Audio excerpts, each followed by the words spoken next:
Welcome to Into the West podcast. My name is Charles. With me today, as always, Richard, Ian, and we have a special guest. It's Alex from Texas. Hello.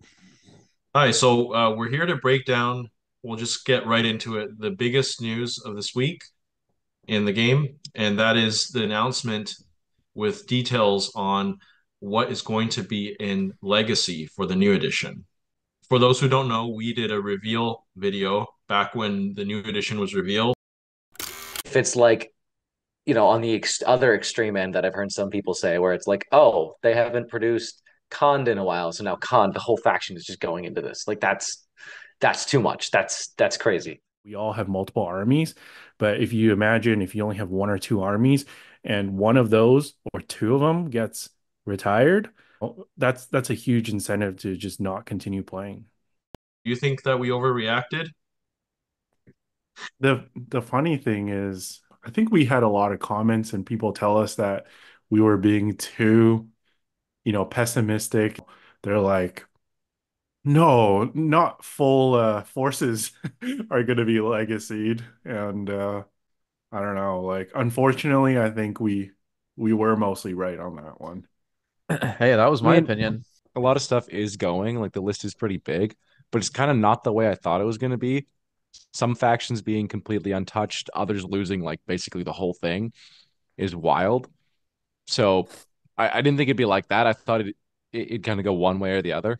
We'll just quickly go through the article in case there are people out there that aren't aware of the news. Probably not a lot at this point because we might be the last podcast to release a reaction because it seems like everyone's doing one.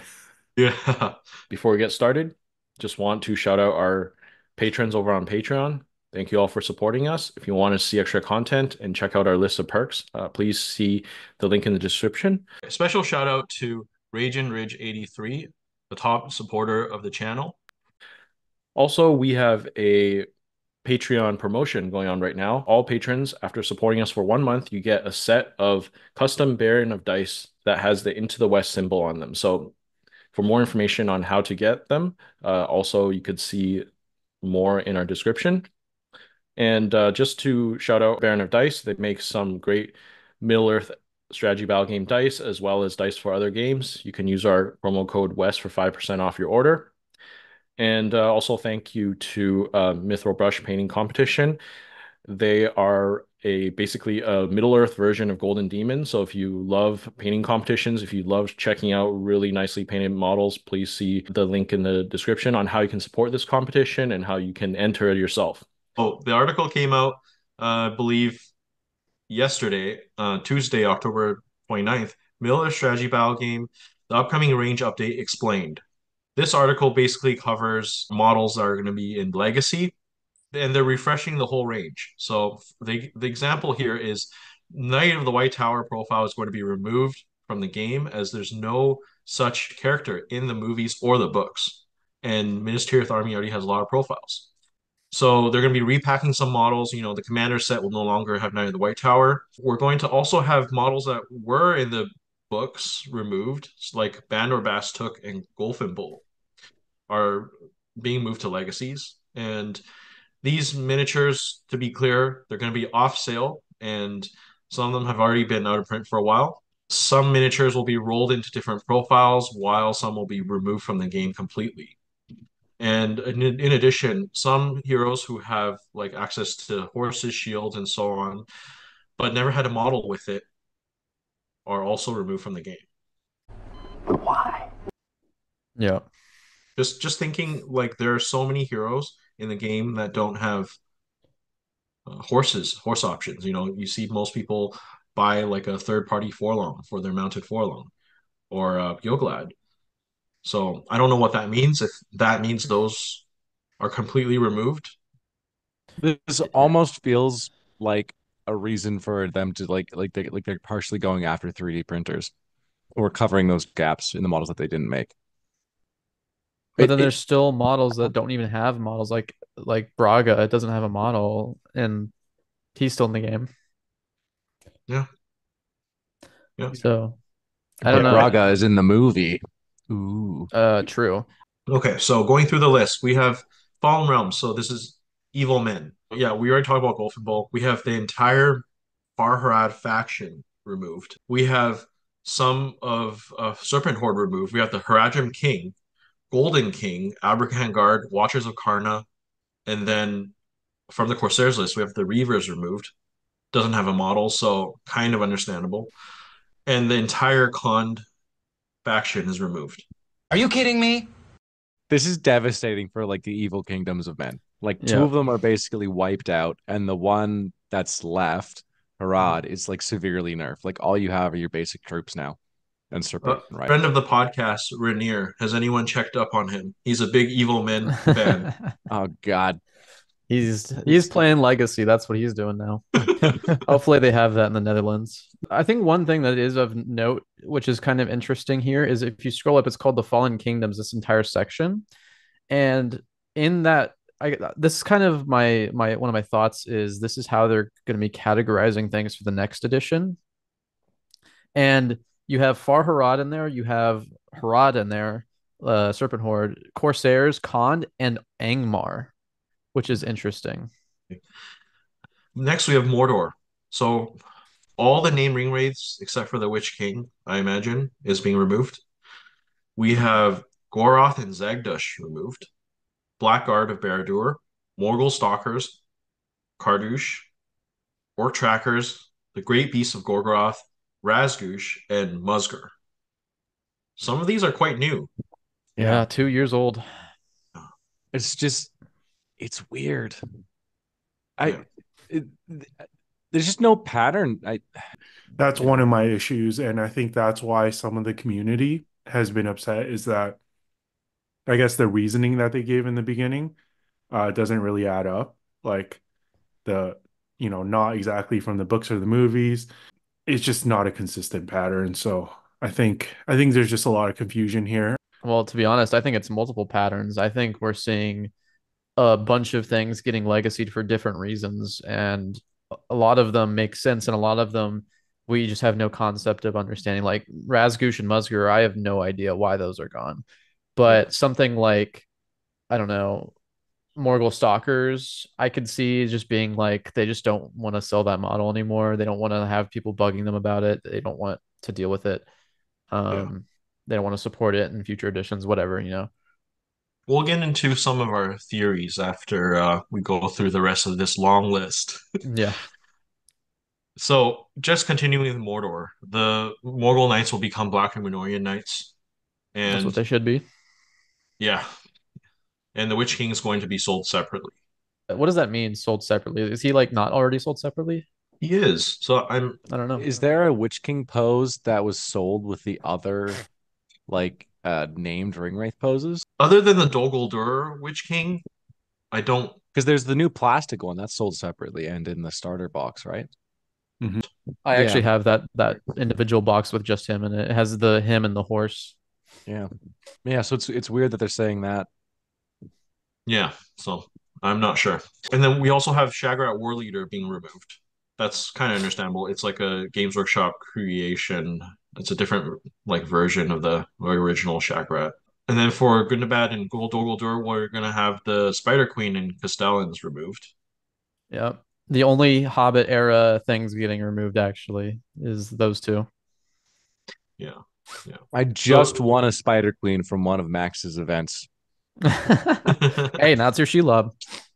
Yeah, so yeah, there's a minor difference. Some of them are being labeled completely removed and some are moving to legacy. So for example, Yeah.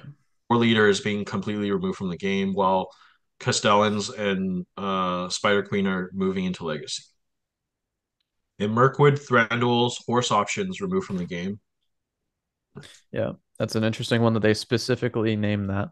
Yeah. Yeah, I mean it kind of makes sense since he doesn't ride a horse in the movie. Yeah. They And still I think made a model for it though. So They The model did. came out first, I guess, before the movies came out. And from Isengard, we have being moved to Legacy all the Dunland heroes, except for Oathmaker, and all the Dunland troops except for Wildman moved to Legacy. We have Maher, Rasku, and Feral Urukai. So Maher is another situation where it's another book character that's getting moved to Legacy Yeah. for some reason. I think this might be because he's packaged together with Vrashku, right? Yeah. Ooh, yeah. So it Yeah. might be because they need like free up blister space for all the new Dunblending stuff. I don't know.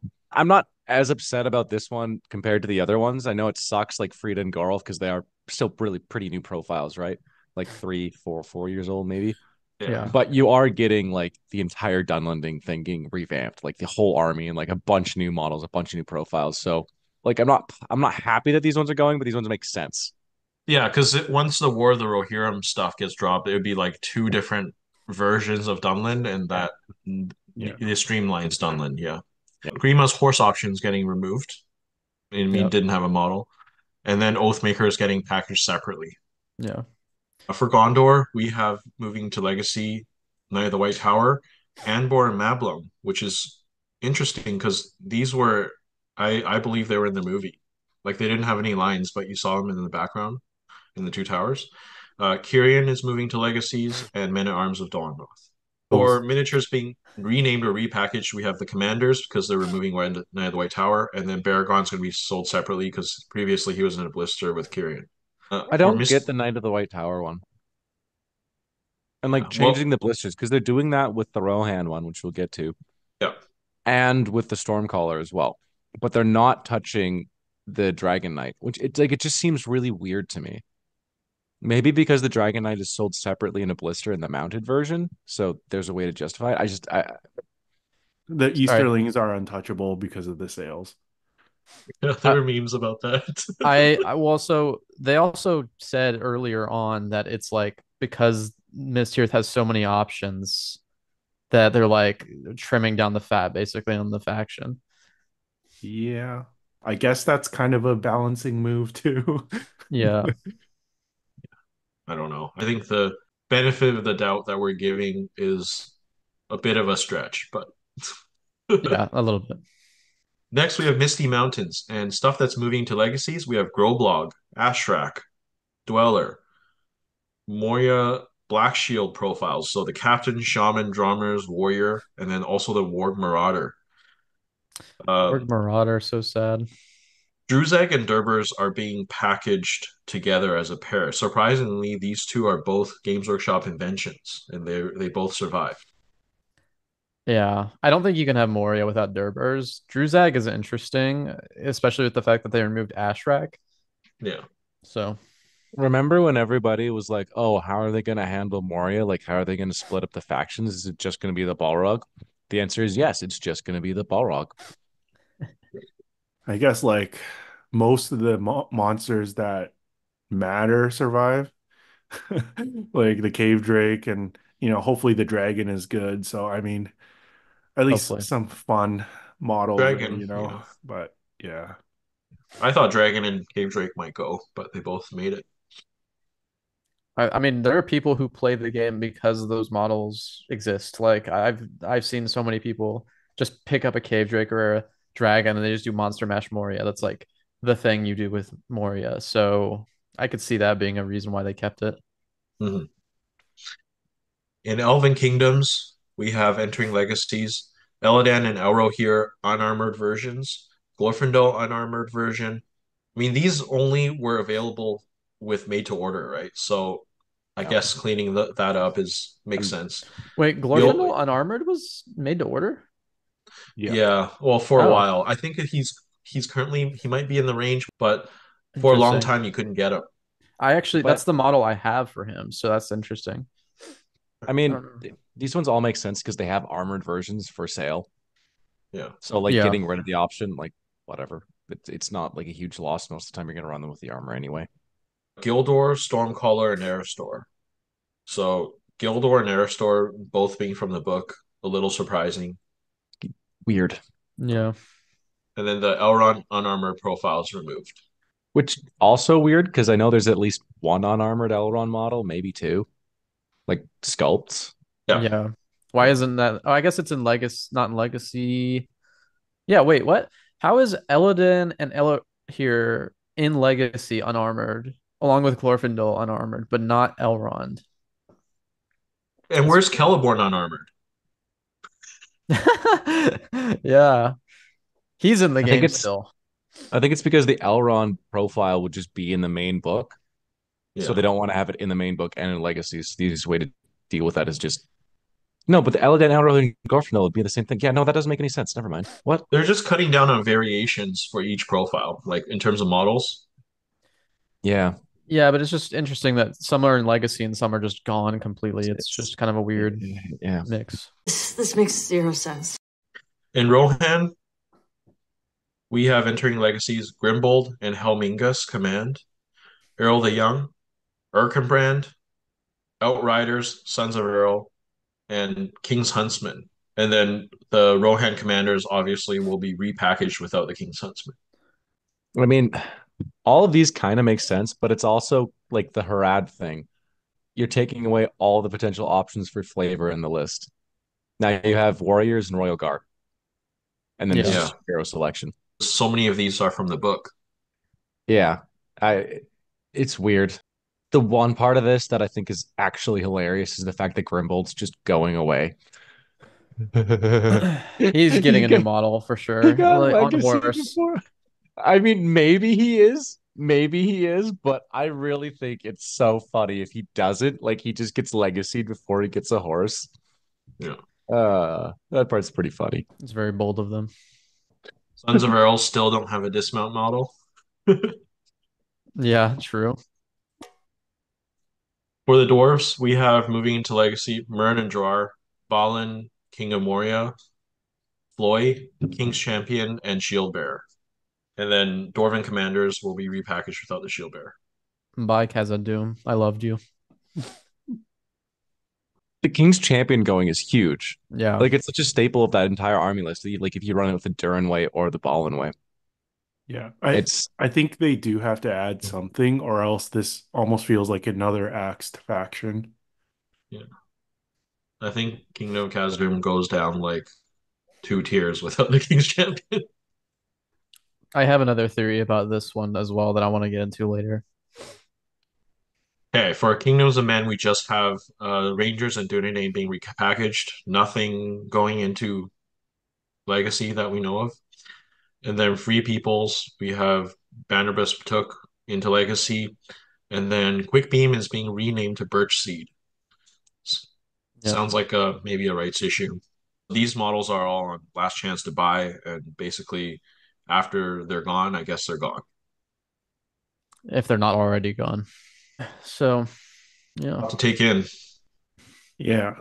So I guess before we, dive deep, I think like overall the community has reacted probably more on the negative side this time, and I think rightfully so. I mean, I think it's because we, especially the people who have been in the game a long time, like who own these armies. I mean, Charles has like the Far Harad stuff. Like it's a lot of time and money spent into those models, and for them to be legacy, like it's a blow, right? I do want to ask Alex this, and I think he's a great guest for this because you can correct me if I'm wrong, but Texas is, I wouldn't say like a super new scene, but I think like probably a little bit on the newer side compared to like our league.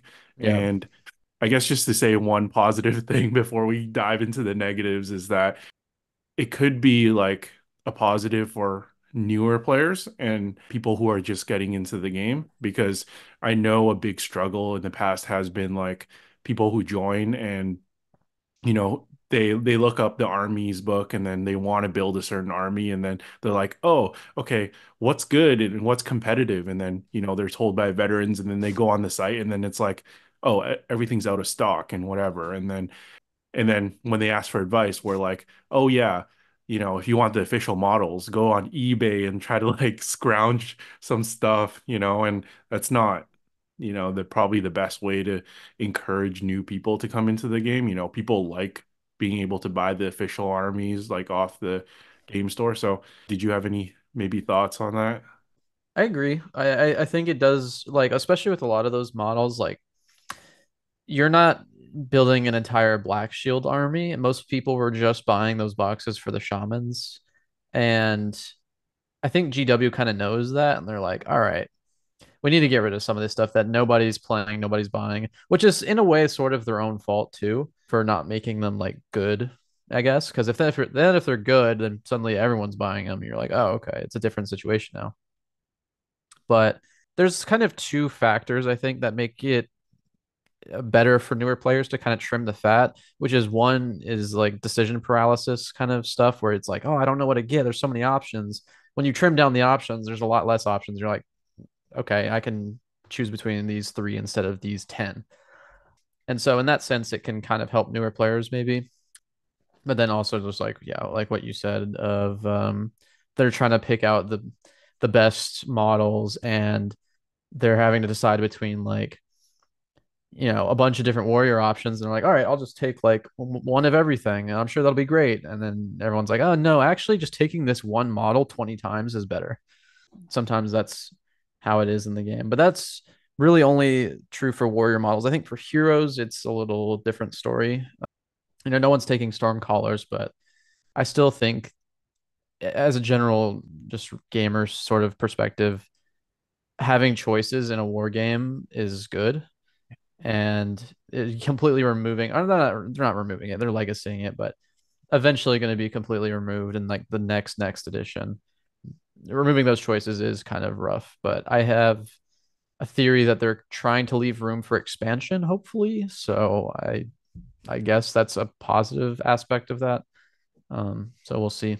Yeah, that's a good point to mention, though, where I have heard some people, try to defend this call a little bit by saying that it's only legacy and we're still going to play legacy. But you're right that I think long term, because the rules won't be updated, we don't know if they're going to be balanced. And even if they are, next edition, they're not probably not going to be around. And also, I think people are just banking too much on what their local scene does. I think if somehow like the big competitive tournaments start ruling out legacies or certain profiles in legacies, I think actually a lot of like regional scenes will probably follow suit, Yeah. unfortunately.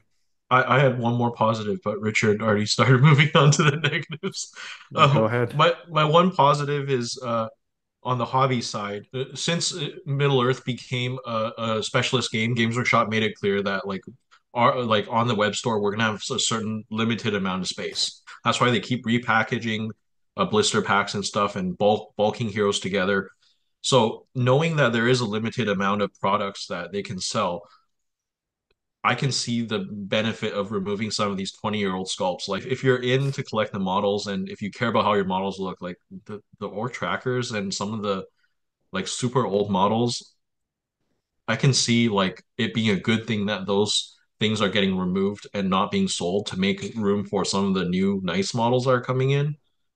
So I can see that as being an upside. Like if you're super into the models and you want new stuff and good looking stuff, although with the caveat that it's kind of weird that some of the new Forge World heroes are being removed. Like those ones look nice.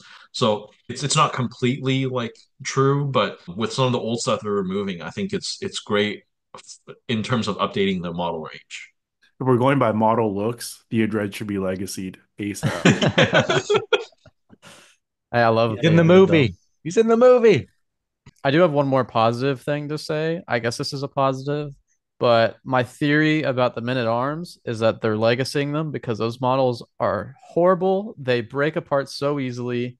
They are the worst thing ever. I hate them. I'm glad they're gone, actually.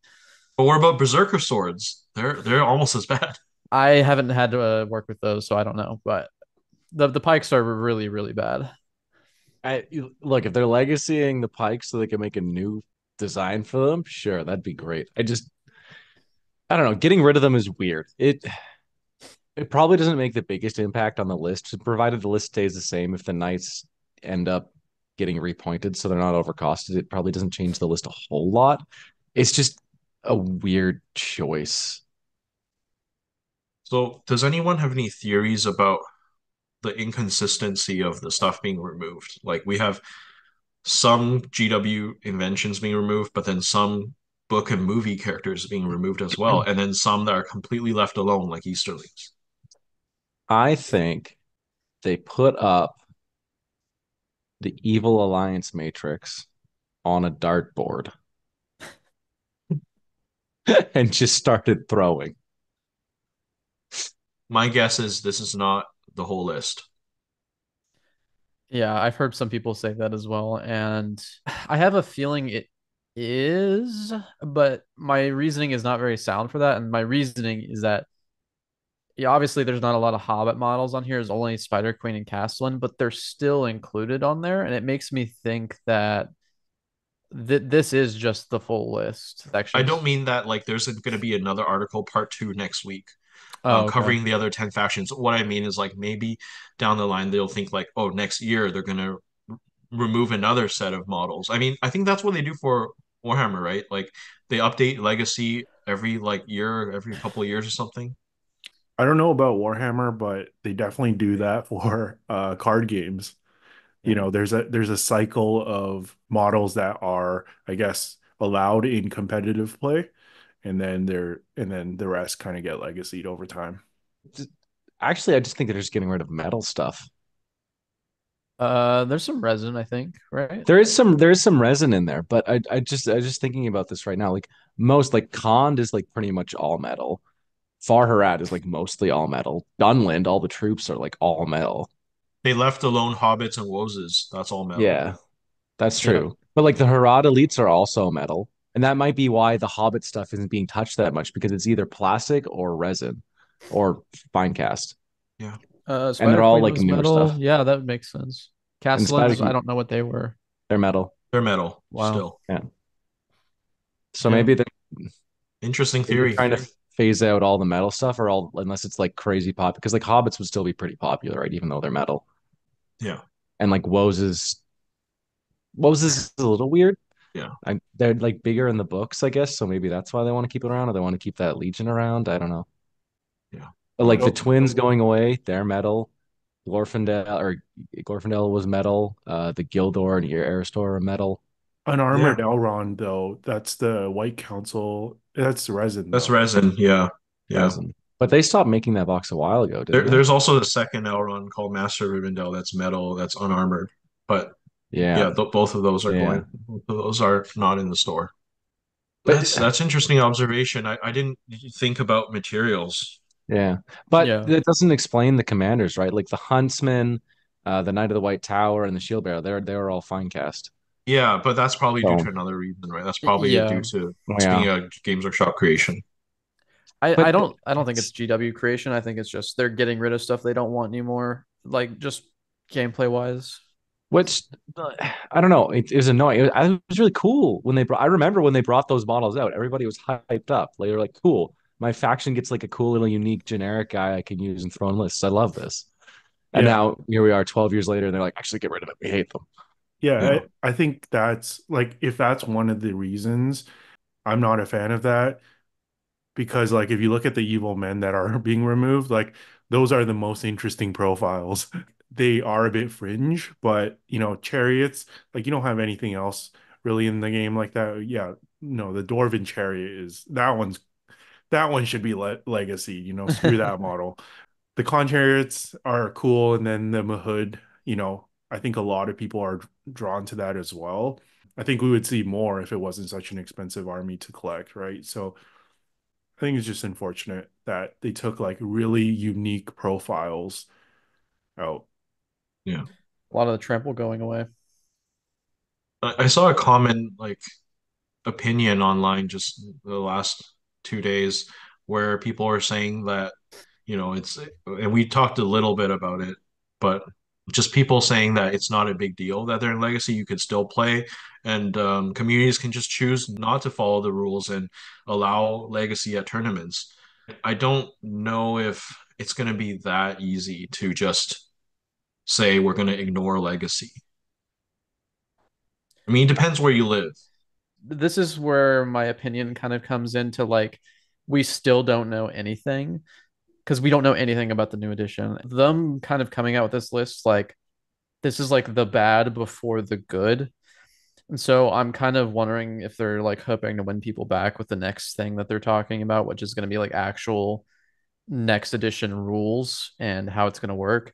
Because once we have an idea of how all that's going to be set up, then what it means to be legacy, it makes way more sense. But we just don't know right now. Yes, yes, that. Context. Yeah. What do you mean? The sky is falling. I Ian probably was around for this, but when the Hobbit edition came out, right? I remember there were certain people online who were like, "We hate the idea of warbands. We're going back to the blue rule book and we're gonna play that edition." I never heard from those guys again, right? Like, people I started mean, all just playing warbands, whether they liked it or not, because that to was be the new fair, current thing, right? yeah. But Warbands wasn't like bad. Yeah, I know. I'm It just was saying, different, if but I no big tournaments near you was playing Legacy, like, would your community, would your game group continue to yeah. play it? I think it depends on how strong your game group is, though. Like if you're really small, sure, you're gonna like do whatever you want. If you're really big and everybody makes a decision, sure, you can kind of enforce that. But if you're in like this middle ground, you're just gonna conform to whatever everybody else is doing because you want to like and match it, everybody and have yeah, it be compatible. it's especially hard if you play in other regions too, though, right? Because as you know, we're all people who have traveled to different areas to play in North America. It would be really, I wouldn't say like hard, but like it might not be the preferred style if like my local decided to, do this where the rest of the world decides to do something else, unfortunately. Because then, if you're constantly doing this, then I wouldn't feel necessarily like ready to go, compete in other areas. Yeah. But maybe that's just a very fringe like perspective because I'm like a competitive player, right? Yes, but on the other hand, right, we're a very niche game to begin with. So I think, yeah, the emphasis is going to be on to do what everybody else is doing. Yeah. We're Yeah. not big enough Right. to split into factions. Yeah, you can't have faction. If it splits into faction, this game's going to die. It's I don't know. It's interesting. I think they said GW official events are not gonna have legacy, correct? That's what Yeah. something they said. Yeah. What is this any tournament that we have right now that is a GW official, like Articon? No, not No. even Articon, I believe. I think just there's a couple Warhammer World tournaments. I think they have like a doubles and then they have like a GT in the March or something. I don't know. Also, Throne of Skulls. Yeah. Oh, okay. So there's a But few. essentially all in the UK, right? Yeah. Yeah. Okay, Richard, I think you brought this up before, but I, I think like the point about how the legacy models are balanced, if they are all really overpowered and shitty, well, it's gonna be so much easier for people to just say, okay, we're banning this because they don't scale with the rest of the game. And if they're not updated, in like 2 or 3 years from now when everything's gotten FAQ'd, how is that going to impact them? How is that going to impact the game? Yeah. I actually think You the know? opposite. I actually think that there's a chance that everything in Legacy is going to be super underpowered, so that people don't gravitate towards them. And Also, then something that just occurred to me: everybody save all of your flowy FAQs right now. Right now. oh no. What happens when Flowy turns off intelligence? I don't know. Leave me alone. I guess when it comes to the specific ranges, at least the Isengard and Rohan removals don't feel as bad because we know for sure that we're going to get a lot of new stuff. And those are already like packed factions. So I don't think they're going to lose out on too much net wise. So yeah, I wouldn't be too worried if you're a Rohan or Isengard player. So I guess those are slight positives.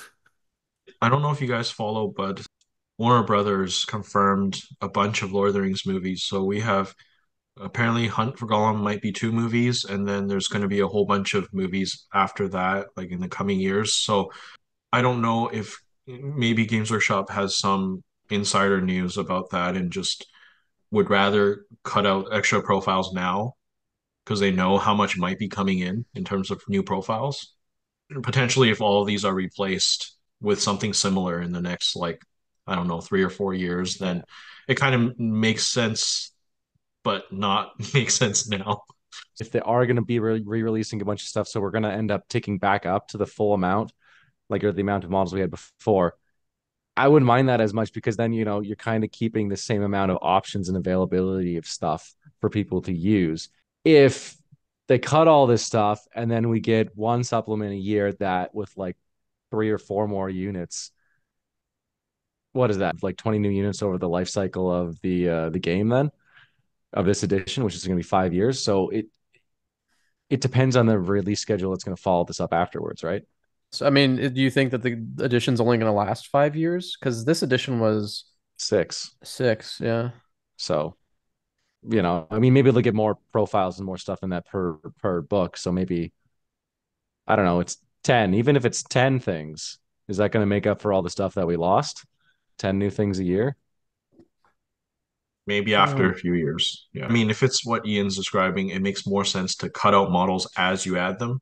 So maybe like in the new supplement, it'll have a list of stuff that's moving into Legacy or whatever. But it kind of sounds to me like there must be some kind of rights issue I due to mean, this new movie. Rise of Yeah. Angmar kind of did that with the cave troll getting removed from Angmar and then the shade changing up. Like they kind of already did that a little bit.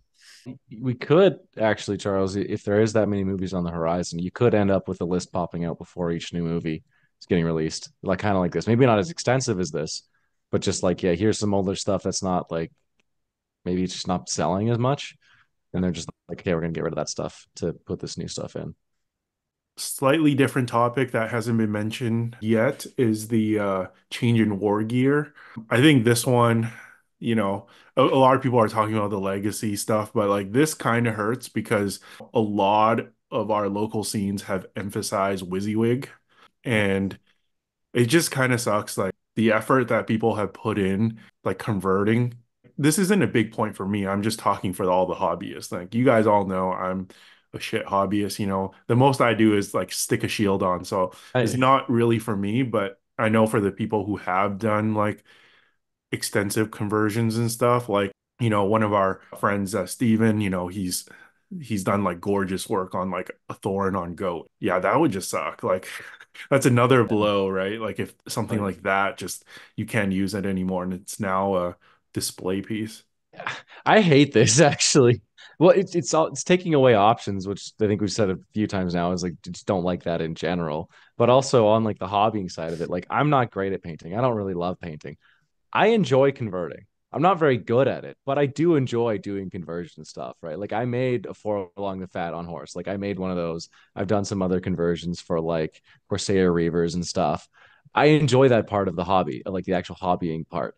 So taking away like reasons for doing that, I mean, you can still do whatever you want, but it's nice to have the inspiration to do that if there's like a model that you want that you isn't available from GW.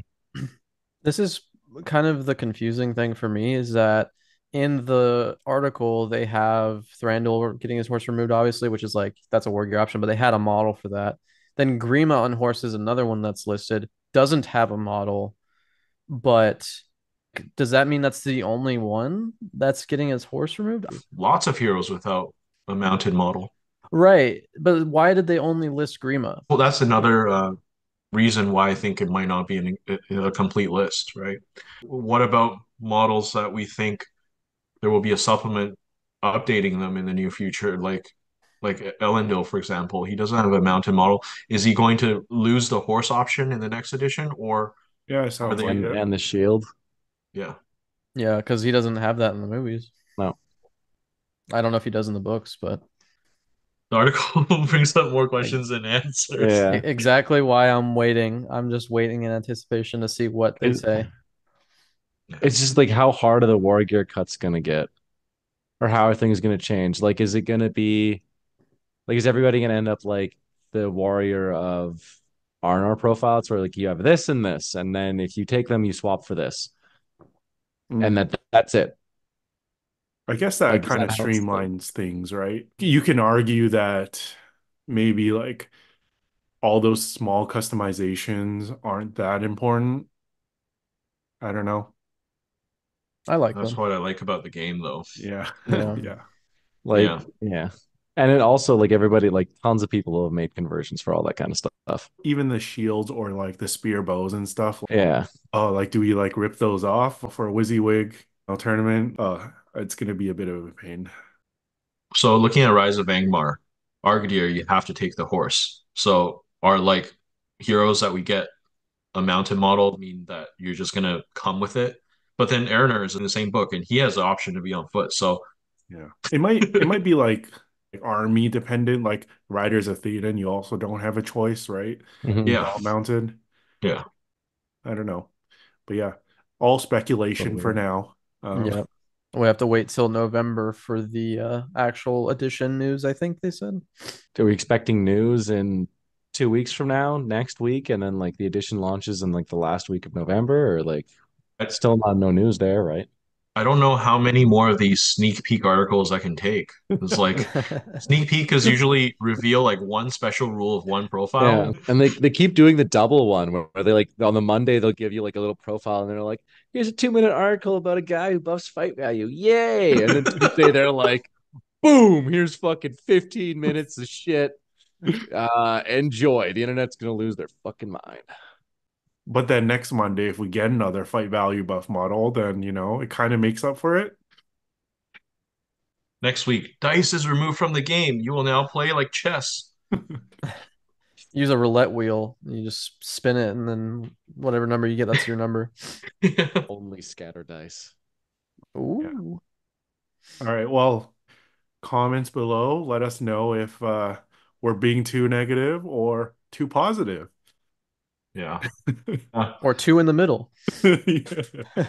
And we'll definitely be back once all of these speculations are confirmed and we know more and have like actual confirmation of what's going to happen in the new edition. Yeah. As much as like we're disappointed, I still think I am confident that there's going to be enough positives that we're going to have like a strong start to the new edition. And I do think it will draw like new players. So I guess I still have that hope running. I mean, well, also positives is there are two factions that are basically being redone. I mean, Yeah. one of them is being completely redone, and that's going to drop in with a bunch of new stuff, which is going to be really exciting for the game, no matter what happens. And then Rohan is probably going to play a lot different than it does now with the stuff that they're bringing in. So maybe more infantry centric. So that's very exciting, right? I'm not at the level of you two, but I've said my piece and I don't want to say too much that I'll regret later. So I'm just trying to put on a happy face. I'm not pumped about it. Is that a yeah. meme where they're crying behind the mask? Yeah, exactly. Yeah, so these have been our thoughts of the latest Warhammer community article. Thanks, Alex, for coming on, join us and sharing your thoughts. And let us know what you think of the models moving to Legacy. We'll see you next time.